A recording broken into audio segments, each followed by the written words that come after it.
खुदावन की इंजील मुक़द्दस मरकज़ के मुताबिक।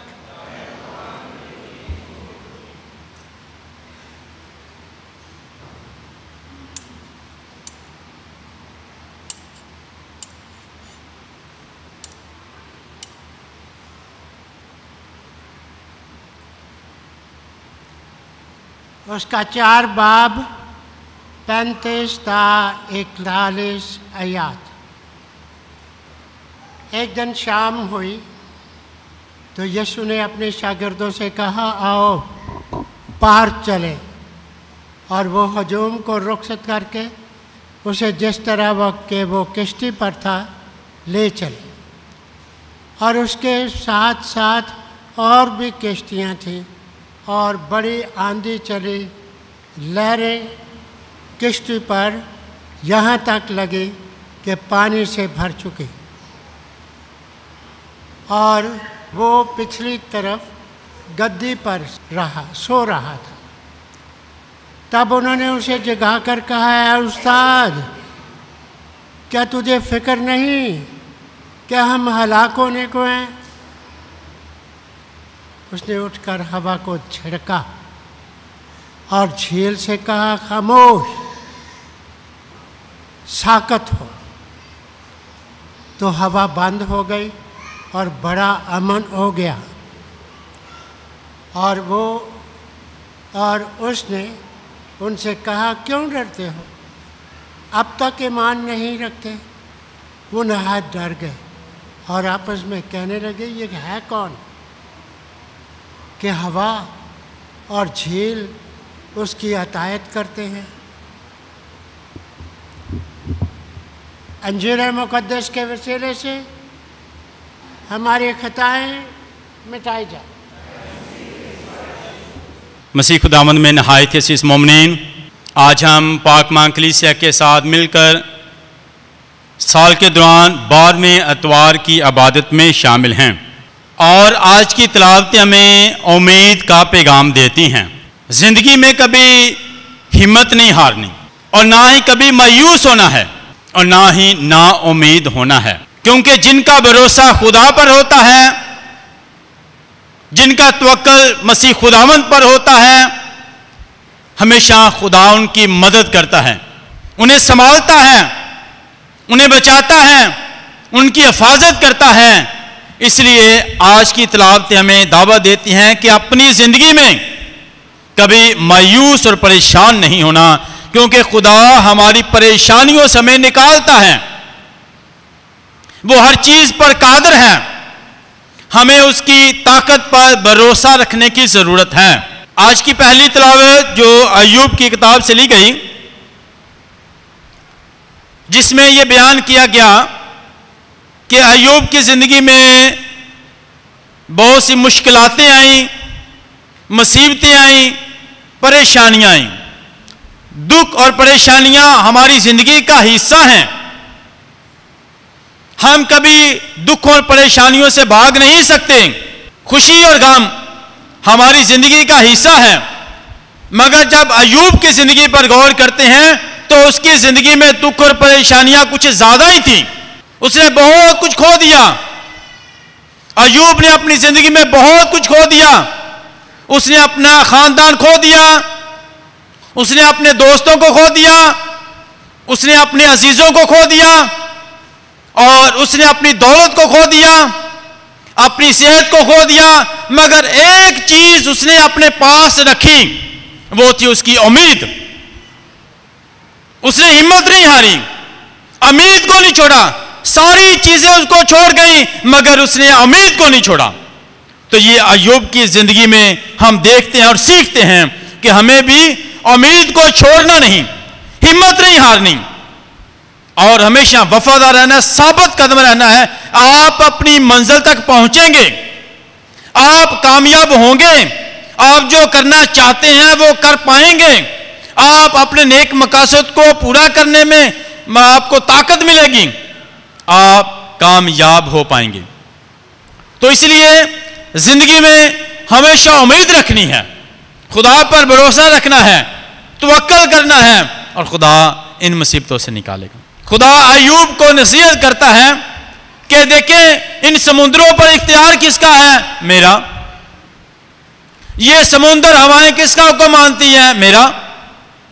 खुदा अय्यूब को बता रहा है कि समुद्र भी मेरा हुक्म मानते हैं, हवाएं भी मेरा हुक्म मानती हैं, और इनकी हदें जो है वो किसने बांधी हैं? खुदा ने। समुद्रों की हदें जो हैं खुदा ने बांधी हैं। समुद्र खुदा को हुक्म मानते हैं, हवाएं उसका हुक्म मानती हैं, क्योंकि हमारा खुदा कादिर है। और वो उससे बताना चाहता है कि कायनात की तमाम चीजें मेरे इख्तियार में हैं, तमाम चीजें मेरा हुक्म मानती हैं, इसलिए तुम्हें परेशान होने की जरूरत नहीं। जिंदगी में दुख बहुत ज्यादा है, गम और परेशानी बहुत बड़ी है, मगर उसने उम्मीद को नहीं छोड़ा। हम जिंदगी में कभी कभी मायूस हो जाते हैं, नाउमीद हो जाते हैं, हिम्मत हार जाते हैं, मगर आज की तिलावत हमें सिखाती है कि नहीं, हिम्मत नहीं हारनी, कायम रहना है, वफादार रहना है। खुदा ने उसके ईमान को देखा, साबित कदमी को देखा कि खुदा पर मुकम्मल भरोसा है, मुसीबत में भी अपने खुदा को पुकारता है, तंगी में भी अपने खुदा का नाम लेता है। खुदा ने दोबारा से उसकी जिंदगी बहाल की, खुदा ने उसे दोबारा से सेहत भी दी, दौलत भी दी और खानदान भी दिया। जो चीजें वो खो चुका था खुदा ने दोबारा दी, उसके ईमान की वजह से, उसकी उम्मीद की वजह से, उसके तवक्कुल की वजह से कि उसने खुदा पर ईमान रखा है, और खुदा ने उसकी जिंदगी को बहाल किया है। दोबारा से नई जिंदगी मिली है, दोबारा से जिंदगी मिली है, तो हमें भी दोबारा से जिंदगी मिलती है, उस पर ईमान रखने और उम्मीद रखने से, साबित कदम रहने से। हमें हमेशा मसीह खुदावंद की तरफ देखना है, हमें हमेशा अपनी जिंदगी में उसके हुक्मों को मानना है, कवानीन को अपनाना है, ताकि हम जिंदगी में कामयाब हो सकें। आज की दूसरी तिलावत में यह बयान किया गया है, जिसमें मुकद्दस पौलुस रसूल हमारी रहनुमाई करते हैं कि मसीह खुदावंद हम सब के लिए मरा, उसने अपनी जान हम सब के लिए दी है, और अब ये हमारी जिंदगियां उसके लिए हैं। जो हमारे लिए मरा है, अब हमने अपने लिए नहीं जीना, बल्कि उसके लिए जिसने हमारे लिए जान दी है। हमारी जिंदगी जो है, जो हमें मिली है, ये जिंदगी हमारी है, मगर ये हमारे लिए नहीं है। जिंदगी जो मिली है ये हमारी है, बल्कि ये खिदमत के लिए है, मसीह खुदावंद की खिदमत करने के लिए, उसकी मर्जी को पूरा करने के लिए। जिंदगी मेरी है, मगर ये दूसरों के लिए है, मदद करने के लिए। जिस तरह एक मोमबत्ती जब जलती है तो अपने लिए नहीं, बल्कि दूसरों को रोशनी देने के लिए। और हमेशा मोमबत्ती कब जलाई जाती है? अंधेरे में, अंधेरे में, जहां पर दूसरों को रोशनी मिल सके, दूसरे जो रास्ते की तलाश में हैं उन्हें अपना रास्ता मिल सके, मंजिल मिल सके, उन्हें ठोकर ना लगे। इसलिए मोमबत्ती दूसरों के लिए जलती है, दूसरों की मदद के लिए, दूसरों को रास्ता दिखाने के लिए और दूसरों को रोशनी देने के लिए। इसी तरह रोशनी के बगैर अंधेरा है, उन्हें कुछ नजर नहीं आता। तो इसलिए हमारी जिंदगियां एक मोमबत्ती की तरह हैं कि बहुत से लोग जो देख नहीं सकते मसीह खुदावंद की बरकत को, हम उनकी देखने में मदद करें कि वो मसीह खुदावंद का तजर्बा कर सकें और जिंदगी को देख सकें, खुदा की बरकतों को देख सकें, खुदा की बरकतों को पहचान सकें और उसका शुक्र अदा कर सकें। हम उनकी मदद करें जो आंखें तो रखते हैं मगर देख नहीं सकते। हम उनकी मदद करें, उनके लिए रोशनी बने, उनके लिए जिंदगी बने, ताकि वो जिंदगी हासिल कर सकें, रोशनी हासिल कर सकें, वो यीशु मसीह को पहचान सकें, वो मसीह खुदावंद को जान सकें, वो जिंदगी पा सकें। तो हमें दूसरों की मदद करनी है कि जिंदगी मेरी है, मगर इसका मकसद दूसरों के काम आना है, दूसरों के काम। तुम दुनिया के नूर हो, दूसरों को जिंदगी देने वाले हो, दूसरों की मदद करने वाले हो, दूसरों की रहनुमाई करने वाले हो। तो खुदा से मांगने के खुदा मेरी मदद करें, ताकि मैं अपनी जिंदगी में बहुत से लोग जो तुझे पहचान नहीं पाते मैं मदद करूं, जो तुझे देख नहीं पाते मैं मदद करूं, जो जिंदगी में अपनी मंजिल को नहीं पहचान सकते मैं मदद करूं। उनके लिए एक मोमबत्ती की तरह, एक चिराग की तरह मैं उनकी रहनुमाई करूं, एक चिराग की तरह मैं हमेशा रोशन रहूं, ताकि उनकी जिंदगी में रोशनी करता जाऊं, रोशनी करता जाऊं। चिराग अपने लिए नहीं जलता, दूसरों के लिए जलता है। तो हम चिराग की मानद हैं। मसीह खुदा तुम दुनिया का नूर हो, तो हम चिराग हैं, तो चिराग दूसरों के लिए जलता है, दूसरों को रोशनी देने के लिए। आज की अंजील पाक में बहुत खूबसूरत पैगाम है। मसीह खुदावन ने अपने शागिर्दों से कहा कि आओ पार चलें, एक किनारे से दूसरे किनारे की तरफ जाना है, एक जगह से दूसरी जगह की तरफ जाना है।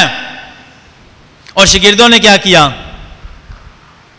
मसीह खुदावंद की आवाज को सुना। एक शागिर्द की यह खूबी है सुनना, उस्ताद की सुनना और ताबेदारी करना, अमल करना। यह एक शागिर्द की खूबी है। अच्छे शागिर्द की खूबी यह है कि वह सुनता है और अमल करता है अपने उस्ताद की। और उन्होंने भी यीशु मसीह जो हमारा उस्ताद है उसकी सुनी और अमल किया। आओ पार चलें, एक जगह से दूसरी जगह जाना है, एक किनारे से दूसरे किनारे पर जाना है, अपनी मंजिल तक पहुंचना है और हमारी मंजिल दूसरी तरफ है। मसीह खुदावंद उनकी रहनुमाई करते हैं, बताते हैं कि आओ चलें। और उन्होंने क्या किया? फौरन यीशु के साथ चल पड़े। यीशु जानता था कि मंजिल तक पहुंचने के लिए रास्ते में तूफान आएंगे। यीशु को पता था कि मंजिल तक पहुंचने के लिए रास्ते में तूफान आएंगे, रुकावटें आएंगी, मुश्किलातें आएंगी। मंजिल तक ऐसे नहीं पहुंचा जाता। कोई भी मंजिल तक नहीं ऐसे पहुंच सकता बगैर तूफानों के, बगैर रुकावटों के, बगैर मुश्किलातों के। कोई भी इंसान मंजिल तक नहीं पहुंच सकता। उसे जिंदगी में तूफानों से गुजरना है। यीशु जानता था कि तूफान आएंगे, तो फिर तूफान हमारी जिंदगी का हिस्सा है। मैंने कहा दुख और सुख हमारी जिंदगी का हिस्सा है।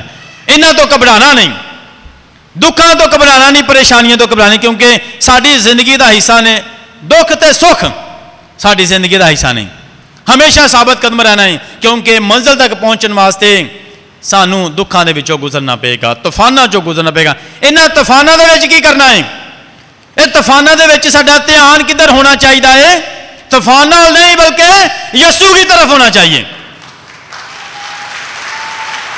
अगर आप तूफानों को देखते रहेंगे तूफानों में खो जाएंगे, तूफानों से निकल नहीं पाएंगे, तूफानों से निकल नहीं सकते। तूफान दबा देंगे, तूफान आपको गिरा देंगे, तूफान आपको डुबा देंगे, तूफानों में ही रह जाएंगे। तो हमारा ध्यान यीशु की तरफ होना चाहिए, यीशु की तरफ होने। जिसका ध्यान यीशु की तरफ है, जो यीशु की तरफ देखता है, वो तूफानों से निकल आता है, वरना तूफानों में ही रह जाता है, तूफानों में रह जाता है। तो मसीह खुदा ने कहा आओ पार चलें, तो शागिर्द साथ चलें। और यीशु जानता था कि कश्ती तूफान आएंगे जिंदगी में। यीशु को पता था तूफान आएंगे। और कश्ती में कौन कौन है? शागिर्द और यीशु। कश्ती में शागिर्द और यीशु हैं। और क्या हुआ कि बहुत बड़ा तूफान आया। लिखा है बहुत बड़ा तूफान आया, आंधी चली, लहरें बहुत बड़ी बड़ी आई समुद्र में। और मसीह खुदावंद के शागिर्दों की जिंदगी का ज्यादातर हिस्सा समुद्रों में गुजरा था, पानियों में गुजरा था। उन्हें समुद्रों का तजर्बा था, उन्हें पानियों का तजर्बा था, उन्हें तूफानों का तजर्बा था। उन्होंने अपनी बड़ी कोशिश की, क्योंकि वो तूफानों से लड़ना जानते थे, समुद्रों में रहना जानते थे। और उनकी ज़िंदगी की रोज़मर्रा ज़िंदगी का यह हिस्सा था कि समुद्रों से गुजरना, कश्तियों में बैठना और लहरों से टकराना, लहरों का सामना करना, ये उनकी ज़िंदगी का हिस्सा था। उन्हें पता था। मगर आज तूफान कुछ बड़ा था। जिस तरह मैंने बताया कि अय्यूब की ज़िंदगी में मुसीबत कुछ बड़ी थी, मुसीबत कुछ बड़ी थी, परेशानी बीमारी कुछ बड़ी थी। तो यहाँ तूफान भी बड़ा था, इतना बड़ा था कि इसको वो काबू में नहीं कर सकते थे, निकल नहीं सकते थे इससे। उन्होंने बड़ी कोशिश की कि ये तूफान तो जिंदगी में आते रहते हैं, सामना करेंगे बड़ी दिलेरी के साथ। उन्होंने किया सामना, जो कुछ उनके पास काबिलियत थी वो जानते थे, उनका तजर्बा था। उन्होंने अपने तजर्बे की बेस पर, अपनी काबिलियत की बेस पर और अपने हुनर की बेस पर तूफानों का सामना किया। मगर ये तूफान कुछ बड़ा था, ये उनके बस की बात नहीं थी, इससे निकल नहीं सकते थे। बड़ी कोशिश की, बड़ी हिम्मत की। आखिरकार क्या किया उन्होंने? आखिरकार वो उस्ताद के पास गए, और मसीह खुदावन कश्ती में सो रहे थे, कश्ती में थे, कश्ती में थे। उसके पास की और क्या कहा कि ऐ खुदावन, ऐ उस्ताद, तुझे खबर नहीं कि हम हलाक हो रहे हैं। क्या कहा कि हम हलाक हो रहे हैं, हम हलाक हो रहे हैं। तो जिंदगी में जब तूफान आए, परेशानियां आई, तो किसकी तरफ देखना है? यीशु की तरफ। मुकाबला करते रहे मगर काबू नहीं पा पाए, कामयाब नहीं हो पाए। जब वो यीशु की तरफ मुड़ते हैं, यीशु की तरफ जाते हैं, यीशु के पास जाते हैं, तो फिर अपनी मुसीबत बताते हैं, अपना दुख, अपनी मुसीबत, अपनी परेशानी और अपना जिंदगी में जो तूफान है उसकी खबर यीशु को दें। जिंदगी में जो तूफान है उसकी खबर यीशु को दें। मसीह खुदावंद को बताएं, अपनी जिंदगी के तूफानों के बारे में यीशु को बताएं कि यार खुदावंद, मेरी जिंदगी का बहुत बड़ा तूफान है, बड़ी परेशानी है, दुख बहुत बड़ा है, बीमारी बहुत बड़ी है, तकलीफ बहुत बड़ी है, जिम्मेदारी बहुत बड़ी है, परेशानियां बहुत ज्यादा हैं। अपनी जिंदगी के तूफानों का जिक्र यीशु से करें, अपनी जिंदगी के तूफानों का जिक्र यीशु से करें। क्या खुदावंद, मेरी बीमारी का तूफान बड़ा है, दुख का तूफान बड़ा है, परेशानियों का तूफान बड़ा है, जिम्मेदारियों का तूफान बड़ा है। अपनी परेशानियों के जो तूफान है वो यीशु को बताएं, उनका जिक्र यीशु से करें। और जैसे ही यीशु के पास गया, खुदा हम डूब रहे हैं, हम मर रहे हैं, मर रहे हैं, तो अपना दुख बताएं, अपनी परेशानी बताएं, खुदावंद मैं कमजोर हूं। डूबना, हम डूब रहे हैं यानी हम कमजोर हैं, ये हमारे पास की बात नहीं है, हम कमजोर हैं। तो यही खुदा चाहता है कि हम खुद की ताकत को कबूल करें कि मैं अपनी ताकत से खुदा कुछ नहीं कर सकता, मैं कमजोर हूं और मुझे तेरी ताकत की जरूरत है, मैं अपनी ताकत से इन पर काबू नहीं पा सकता, मैं तेरी ताकत का मोहताज हूं, मुझे तेरी बरकत चाहिए, मुझे तेरी ताकत चाहिए, मुझे तेरा फजल चाहिए। यीशु के पास आना।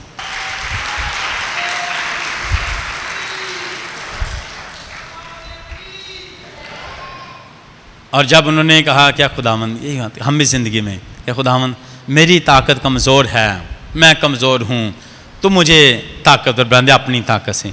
तो उन्होंने कहा खुदा हम डूब रहे हैं, हम कमज़ोर हैं, हमें तेरा फजल चाहिए। तो क्या है, जब हम यीशु के पास आते हैं तो कोई डिले नहीं होता, देर नहीं होती, फौरन जवाब मिलता है, फौरन जवाब हमारी दुआओं को मिलता है। तो मसीह खुदावंद फौरन उठे और उसने हवा को डांटा, तूफान को डांटा और तूफान ने उसी वक्त खामोश हो गया। शोर बहुत कर रहा था, तूफान बहुत उछल रहा था, लहरें उछल रही थी, तूफान उछल रहा था। जब यीशु ने झिड़का और तूफान खामोश हो गया, तूफान बैठ गया, खामोश हो गया। तो इसी तरह हमारी ज़िंदगी में जब हम यीशु को बताते हैं तो वो हमारी ज़िंदगी से तूफानों को ख़त्म कर देता है, खामोश कर देता है। उसी वक्त खामोशी हो गई, सुकून हो गया, अमन हो गया। तो हमारी ज़िंदगी में बहुत दफ़ा परेशानी होती है, हलचल हो रही होती है, ज़हनी सुकून नहीं होता, कुछ ना कुछ चल रहा होता है। ऐ खुदावंद तू इस मेरी ज़िंदगी में क्या कर, अमन कर दे, सुकून आ जाए मेरी ज़िंदगी में। मेरी ज़िंदगी में सीधा जिस तरह तूने तूफान को खामोश कर दिया था और वहाँ पर सुकून हो गया, इसी तरह मेरी ज़िंदगी में भी सुकून हो जाए, मेरी ज़िंदगी में भी अमन हो, सुकून हो। क्योंकि जब तू बात करता है तो तूफान भी खामोश हो जाता है।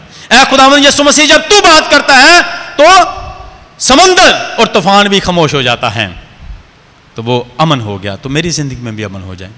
मसीह खुदावंद ने कहा कि डरो मत।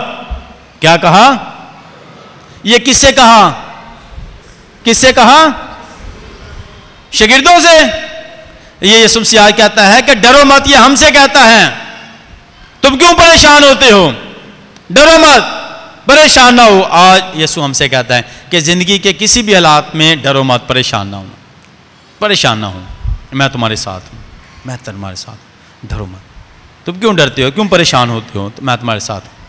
परेशान तब हो जब आपकी जिंदगी की कश्ती में यीशु नहीं है, परेशान तब हो जब आपकी जिंदगी की कश्ती में यीशु नहीं है, फिर परेशान हो। अगर आपकी जिंदगी की कश्ती में यीशु है तो फिर परेशान होने की जरूरत नहीं, फिर परेशान होने की जरूरत नहीं। तो ये उनकी कश्ती में यीशु था, ऐसे खुद ही कोशिश करते जा रहे थे, उनकी जिंदगी की कश्ती में यीशु था। परेशान तब हो जब आपकी जिंदगी की कश्ती यीशु से खाली है। जब आपकी जिंदगी में यीशु नहीं है तो फिर परेशान हो, जब आपकी जिंदगी में यीशु है तो फिर परेशान होने की जरूरत नहीं। आप मंजिल तक पहुंचेंगे ही पहुंचेंगे, आप अपनी मंजिल तक पहुंचेंगे, क्योंकि इस कश्ती में यीशु है, आपकी जिंदगी में यीशु है, तो आप अपनी मंजिल तक पहुंचेंगे।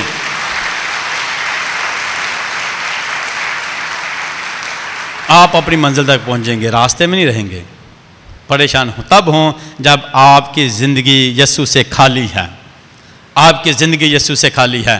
तूफान था बड़ा, लिखा है कि पानी उस कश्ती में भी आ गया, पानी में कश्ती भी आ गया, तूफान बहुत बड़ा था, बहुत बड़ा शोर था, लहरें टकरा रही थी, डगमगा रही थी, डूबने वाले थे, मरने वाले थे, मगर नहीं हुआ, क्योंकि यीशु उस कश्ती में था। तूफान बड़ा हो सकता है, लहरें बड़ी हो सकती हैं और हवा का शोर ज़्यादा हो सकता है, मगर आपकी ज़िंदगी की कश्ती कभी डूबेगी नहीं, क्योंकि उसमें यीशु है, उसमें यीशु है। तो हमें हमेशा खुदा पर भरोसा रखना है, ईमान रखना है, देखना है कि मेरी ज़िंदगी यीशु से खाली तो नहीं है, तो मैं यीशु के पास आता हूँ ताकि उसको अपने तूफ़ानों के बारे में, आज आप खुदा के घर में आए, ज़िंदगी के सारे तूफ़ानों के बारे में बताएंगे कि मेरी ज़िंदगी का तूफ़ान ये है, परेशानी ये है, दुख ये है, मुसीबत ये है, खुदा तू इसे दे। अय्यूब की ज़िंदगी में बहुत बड़ी बीमारी थी, परेशानी थी, खुदा ने वो ख़त्म कर दी, क्योंकि उसने सब कुछ उससे ले लिया गया, मगर उसने उम्मीद को नहीं छोड़ा, ईमान रखा, साबित कदम रहा। और मसीह खुदा ने भी अपने शागिर्दों को यहाँ पर यही सिखाया है। क्या कहा? तुम्हारा ईमान कहाँ गया? ईमान रखो। क्या कहा? ईमान कहाँ गया? ईमान रखो। तो हमें ईमान रखने की ज़रूरत है मसीह खुदावंद पर, उसकी मोहब्बत पर, उसकी शफ़क़त पर। उसने हमारे लिए जान दिया और उसकी नज़र में बड़े ख़ास हैं, वो हमें छोड़ता नहीं है, हमें छोड़ता नहीं है, हमेशा हमारे साथ रहता है ज़िंदगी के बड़े बड़े तूफ़ानों में भी। ये काफ़ी दफ़ा मैंने एक बात बताई है, आज फिर एक बार बताने लगा हूँ, क्योंकि आज की तलावतों के हवाले से है। एक शख्स जो खुदा के साथ चलता था, खुदा के साथ बातचीत होती थी, बड़ा खुश रहता था। उसने भी ज़िंदगी में सफ़र शुरू किया, एक किनारे से दूसरे किनारे की तरफ जाने लगा था, पहुँचना था अपनी मंजिल पर। और उसने सफ़र शुरू करने से पहले खुदा से बात किया, खुदा आ तो मेरे साथ ही रहना इस सफ़र में, ताकि मैं अपनी मंजिल तक पहुँच सकूँ, मुझे छोड़ना नहीं रास्ते में, मैं तो मेरे साथ रहना, मेरी मदद करना रहे। तो खुदा ने कहा मैं हमेशा तुम्हारे साथ हूँ और इस बार भी तुम्हारे साथ ही रहूँगा, तो वो अपनी मंजिल तक पहुँचेगा, परेशान नहीं होना। उसने अपने सफ़र का आगाज़ किया और उसका सफ़र था रेगिस्तान में, गर्मी भी बड़ी थी और रेत भी जो गर्म थी तप रही थी। जब उसने सुबह सफ़र का आगाज़ किया तो रेत ज़रा ठंडी थी, चलता रहा। जब थोड़ा धूप तेज़ हुआ और थोड़ी मुश्किल हुई, क्योंकि जब वो रेत पर चल रहा था तो खुश था, परेशान नहीं था, खुश था, क्योंकि उसने देखा कि उसके साथ यीशु है। क्योंकि जब वो रेत पर चल रहा है, 2 कदम उसके हैं और 2 कदम रेत पर यीशु के, वो निशान देख रहा है यीशु के, रेत पर निशान यीशु के साथ साथ खुश था कि मेरे साथ हैं। सफ़र करता रहा और थोड़ा सा आगे जाता, फिर देखता कि 2 कदम साथ साथ निशानों के हैं, ये यीशु के हैं, मेरे साथ ही है। जब सूरज ज़्यादा तेज़ हुआ, गर्मी हुई, पसीना आया, प्यास लगी, तो फिर उसने वो 2 कदम जो रेत पर निशान थे वो नहीं नज़र आ रहे थे। अब परेशान हुआ, उसने कहा कि खुदा ने तो कहा था मैं तुम्हारे साथ हूँ, तो मैं इस सफ़र में तुम्हारे साथ हूँगा, तो मंजिल तक पहुँचेगा। तो जब तो मौसम ठीक था, अच्छा था, तो खुदा मेरे साथ था, हालात अच्छे थे, उस वक़्त मैं खुश था, गर्मी नहीं लग रही थी, रेत भी ज़्यादा गर्म नहीं थी, तो 2 निशान नज़र आ रहे थे यीशु के। अब ये 2 निशान नज़र नहीं आ रही, परेशान हुआ कि खुदा ने मुझे छोड़ दिया है। तो वहीं पर वो दुआ करने लगा, खुदा तू तो कहता हमेशा मैं तेरे साथ हूँ, तो अब ज़्यादा मुश्किल वक्त आया है, ज़्यादा गर्मी आई है, रेत ज़्यादा गर्म हो गई है, तूने मुझे छोड़ दिया है। तो फिर जवाब क्या मिला? खुदा ने कहा अब पहले 4 कदम थे, 2 तेरे और 2 मेरे निशान थे, अब 2 नज़र आ रहे हैं। एक्चुअली ये जो 2 नज़र आ रहे हैं ये तेरे नहीं बल्कि मेरे हैं, क्योंकि अब मैंने तुझे अपने हाथों पर उठा लिया है ताकि ज़्यादा तुझे चोट ना लगे, तू जख्मी ना हो जाए, तू परेशान ना हो जाए। अब मैंने तुझे अपने हाथों पर उठा लिया है, पहले तू मेरे साथ साथ था, मैं तेरे साथ था, अब ज़्यादा जब मुश्किल आई है, तूफ़ान बड़ा आ गया, परेशानी, तो मैंने तुझे अपने हाथों पर उठा लिया ताकि तुझे नुकसान ना हो, नुकसान ना हो। तो खुदा हमें हमेशा संभालता है, तो हमें हमेशा खुदा पर भरोसा रखना है। वहीं खुदामंद से फजल व बरकत मांगें, हमेशा ईमान और भरोसा रखें और फ़िक्रमंद इसमें रहें, ये सोचें कि हमेशा मेरी ज़िंदगी की कश्ती में यीशु है कि नहीं, क्या मेरी ज़िंदगी यीशु से खाली तो नहीं है। अगर खाली है तो यीशु से राब्ता रखें, उसके घर में आएँ, राब्ता रखें, अपनी ज़िंदगी यीशु के बगैर ना गुजारें। मसीह खुदावंद के वसीला से आमीन।